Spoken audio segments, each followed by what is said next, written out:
về bài chụp bòn này Facebook về tờ liệu bút tông về tờ liệu mua á ông ổn rồi dừng chập channel trấu có dừng bàn nè lá lên gấp năm miền view đập liền ấy á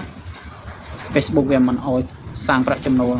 ngày nay nhung một tiền ông ổn từ việc thì sờ sông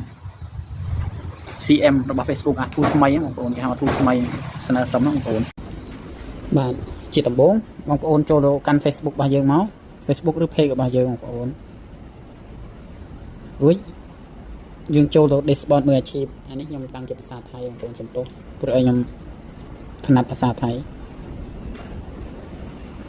បងប្អូនណាមានចម្ងល់ត្រង់ណាក៏សួរបានហើយយើងអូសទៅការសាងរ៉ៃដែរហើយយើងចុចមើលទាំងអស់នៅខាងស្ដាំដៃខាងលើបងប្អូនអានេះកន្លែង star ឬផ្កាយរបស់ខ្ញុំគេឲ្យហើយប៉ុន្តែខ្ញុំចង់បាន tool គេហៅ tool ថ្មីបងប្អូន tool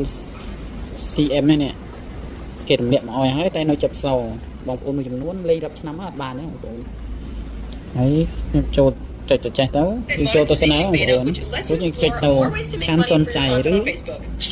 And I'm here to tell you about it. The content monetization beta combines 3 existing ways to make money on Facebook into one product. ពេលទៅវាលឺសំឡេងខ្ញុំបិទសំឡេងតិចហើយបងប្អូនខ្ញុំសរសេររួចហើយបងប្អូនណាឆ្ងល់ក៏អាចសរសេរតាមខ្ញុំនេះក៏បានដែរ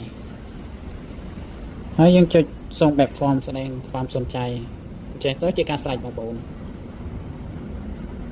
តែសំខាន់យើងធ្វើវីដេអូ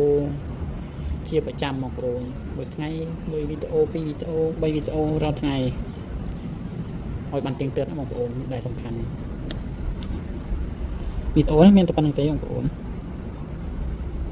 សម្រាប់បងប្អូនណាដែលអត់ចេះសូមខមមិនក្រោមណា